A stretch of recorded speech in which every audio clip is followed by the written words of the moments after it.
Broadcasting live from the Albay PIO News Center, providing you the most exclusive news updates from all over the province. This is the noon news break for the local scene. Albay Sangguniang approved street light project for UWAS. The Albay Sangguniang has approved a resolution authorizing the governor to sign a memorandum of agreement with the municipality of UWAS for a street light installation project. The project aims to improve public safety, mobility, and community welfare through the better street lighting. UWAS requested financial assistance for the installation of street lights in Centro Poblacion. The Sangguniang approved the release of 3 million pesos as financial assistance for the project. The Provincial Engineering Office will provide technical support while the UWAS Municipal Project Monitoring Committee will oversee the implementation.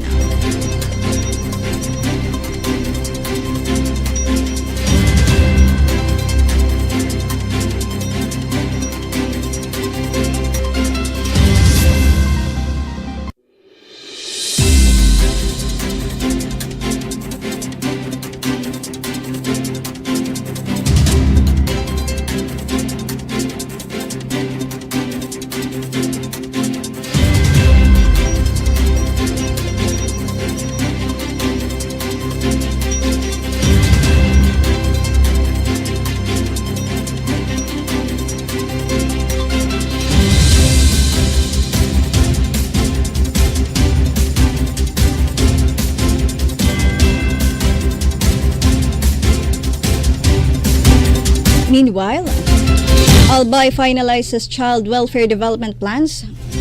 The Albay Provincial Council for the Protection of Children has finalized the local development plan for children and local investment plan for children. The planning meeting was led by the Provincial Social Welfare and Development Office at the Albay capital. Officials said the plans aim to strengthen child protection programs and improve the use of resources for the province's youth. The plans were developed through a workshop conducted with government offices and partner agencies. The authorities said that the finalized plans will help ensure more coordinated and impactful programs for Albayano children. And in the national scene, DPWH budget talks postponed the BICAM.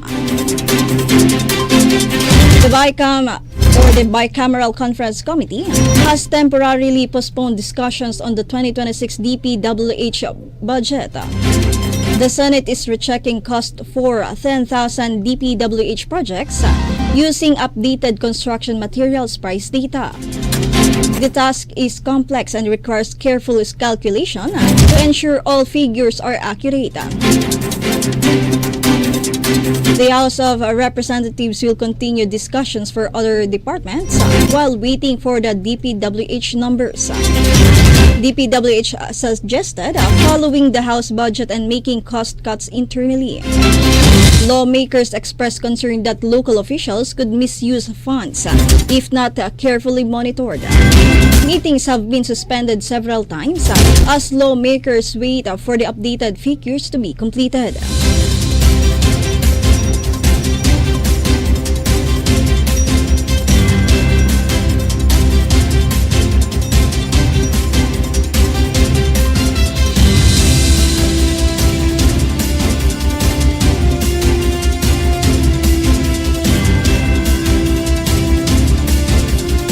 Meanwhile, disasters push jobless rate up, Dolaces.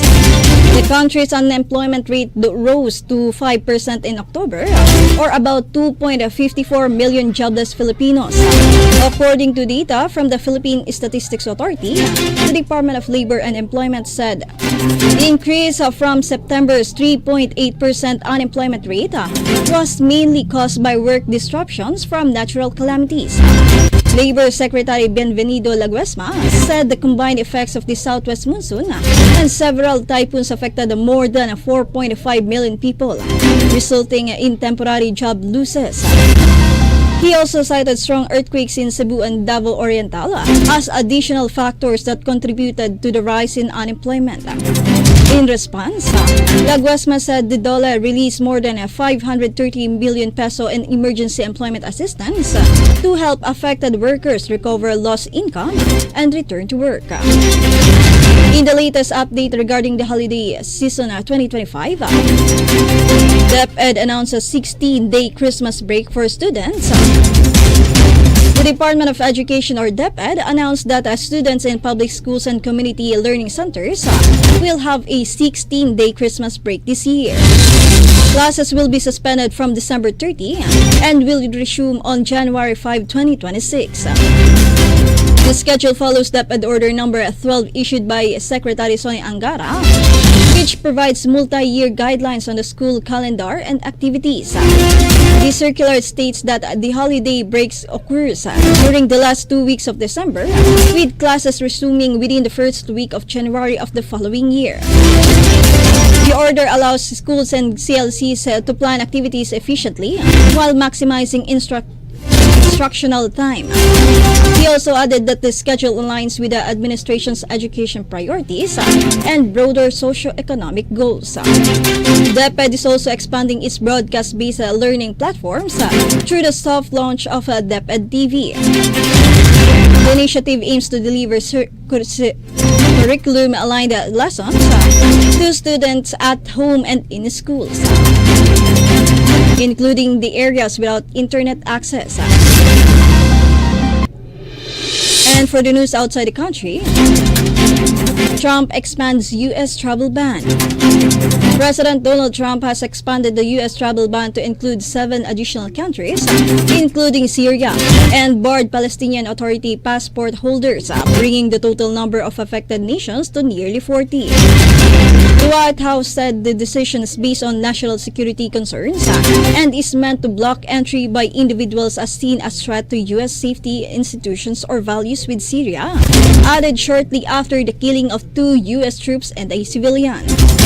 Countries newly subject to a full ban include Burkina Faso, Mali, Niger, Sierra Leone, South Sudan, and Laos, while partial restrictions were imposed on others such as the Nigeria, Senegal, Ivory Coast, Angola, Zambia, and several African, Caribbean, and Pacific nations. The move has drawn attention because some affected countries are close U.S. partners and participants in the 2026 World Cup, which the United States will co-host, with officials saying athletes will be admitted but offering no assurance for defense. Refugee and humanitarian groups criticized the expansion, saying its target entire populations, and the administration continues broader immigration crackdowns and sharply limits refugee admissions, largely to white Afrikaners from South Africa. And in another story, Rakhine crisis has intensified.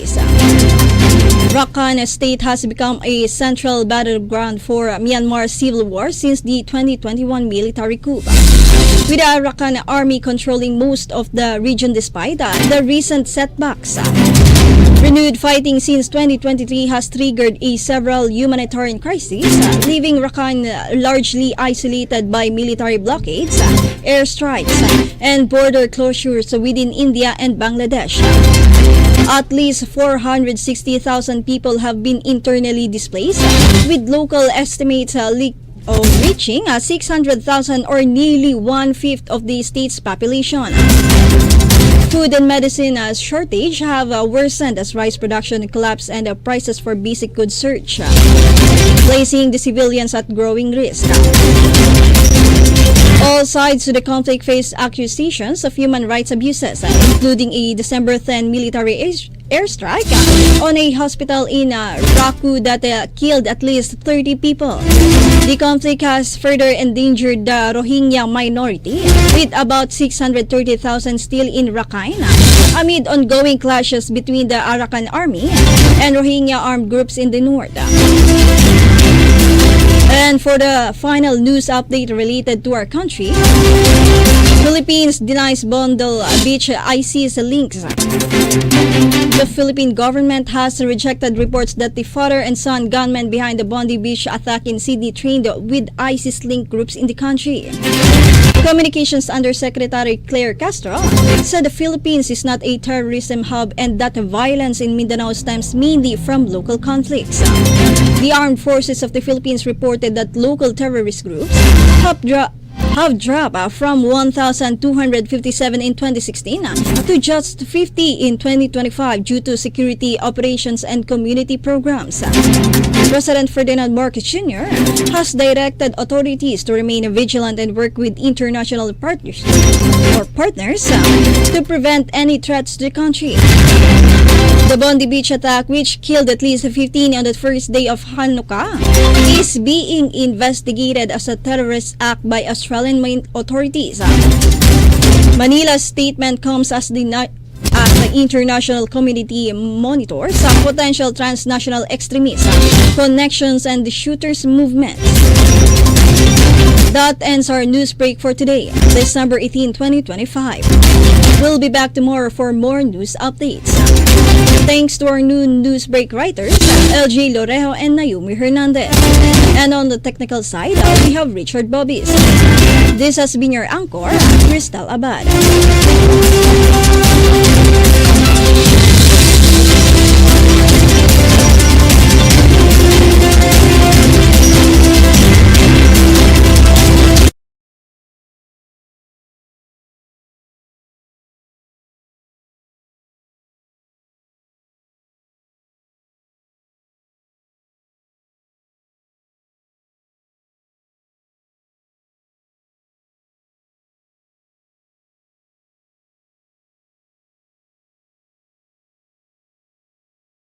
Merry Christmas and a Happy New Year from your Albay PIO family! Yay! Wishing everyone love, joy, and peace this Christmas from the Albay family. Yay! Maligayang Pasko sa lahat. Naway puno ng pag-ibig, saya at biyaya ang inyong pamilya mula sa Gender and Development. Wishing everyone a joyful Christmas filled with peace, love, and hope. From PIO family, Merry Christmas and a Happy New Year! Go! Ang sa iyong pamamayo, ang tunay na regalo sa mga Albayano. Merry Christmas!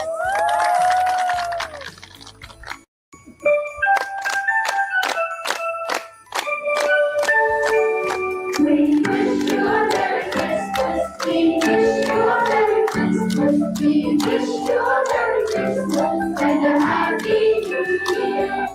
Maligayang Pasko at manigong pagkakataon sa inyong lahat. Mula sa Albay Provincial Day, Albay in my heart. We wish you a Merry Christmas. We wish you a Merry Christmas. We wish you a Merry Christmas and a Happy New Year. Merry Christmas and a Happy New Year. Greetings from Albay Park and YY family. Albay in my heart.